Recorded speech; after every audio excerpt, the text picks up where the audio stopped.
It doesn't start with control. It starts with care. Someone begins showing up more than everyone else in your life, and it feels good. It feels like, finally, someone who actually wants to be around you. But somewhere in the middle of that closeness, without you ever noticing the exact moment, your world got smaller. Your other friendships faded. Your family started feeling like an inconvenience to schedule around. And the person who caused it never once told you to stay away from anyone. They didn't have to. That's the part almost nobody catches until years later, looking back at a life that quietly shrank down to just one person. Think about the last time you actually made plans without checking with anyone first. Not asking permission, just deciding and going. If you had to pause for even a second to think of an example, that pause is telling you something. Somewhere between the version of you that used to have a full calendar and the version of you sitting here right now, a door closed. Slowly, quietly, one small compromise at a time, and nobody ever announced it was happening. The first sign is subtle competition for your time. It doesn't look like control at first. It looks like preference. This person always seems to need you right when you have plans with someone else. A crisis appears the same night as your friend's birthday.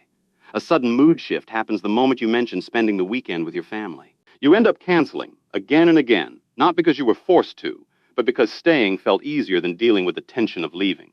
Over time, other people stop inviting you, not because they don't want you there, but because you've said no so many times they've assumed the answer already.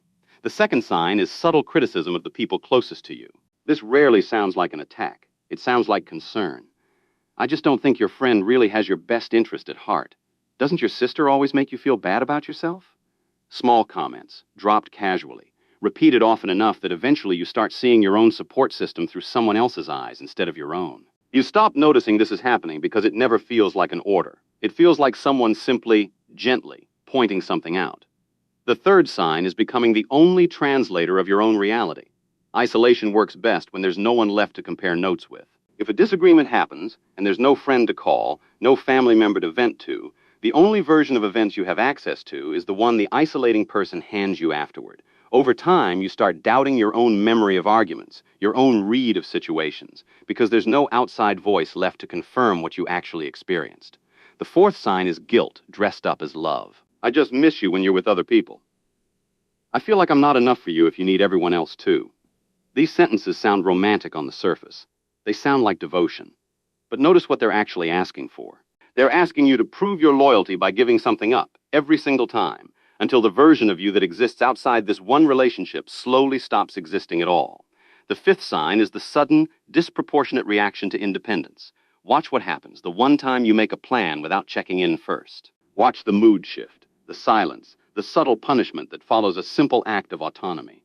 It's rarely direct anger. It's often something quieter, colder, a withdrawal that makes you feel like you did something wrong just by existing outside their orbit for a few hours. And because nobody enjoys that feeling, you start checking in first, every time, until asking permission feels normal instead of strange.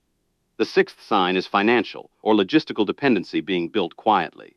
This doesn't always look sinister. It can look like convenience, combining finances early, being the only one who drives, being the only one who knows the passwords, the schedules, the plans. Dependency built slowly rarely feels like a trap while it's being built. It feels like teamwork. The trap only becomes visible the day you realize leaving would mean rebuilding your entire practical life from zero. And that thought alone is often enough to make people stay in situations they already know are wrong.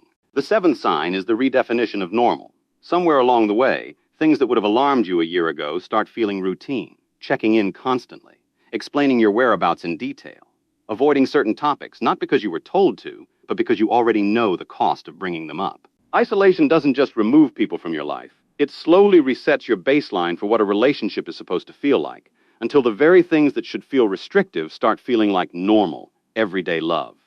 Now here's the part that actually explains why this happens, and it's rarely as simple as someone being evil. Most people who isolate others are not doing it with a master plan. They're doing it out of a deep, often unexamined fear of abandonment.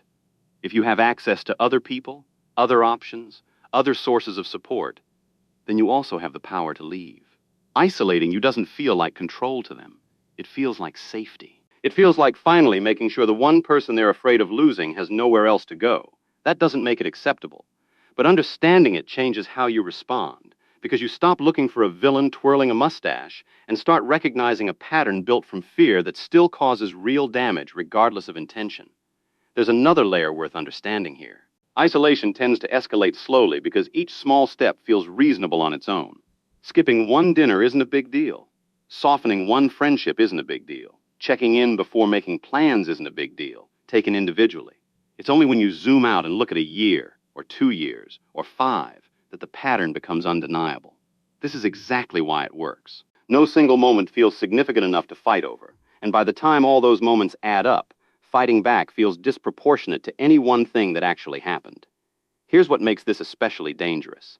The isolation almost never gets challenged from the inside, because by the time it's obvious, the outside voices that would have challenged it are already gone. This is why the earliest signs matter so much more than the obvious ones. Nobody wakes up one day completely alone. It happens one canceled dinner, one dismissed friendship, one guilt trip at a time, until one day you look around and the room that used to be full is just quiet.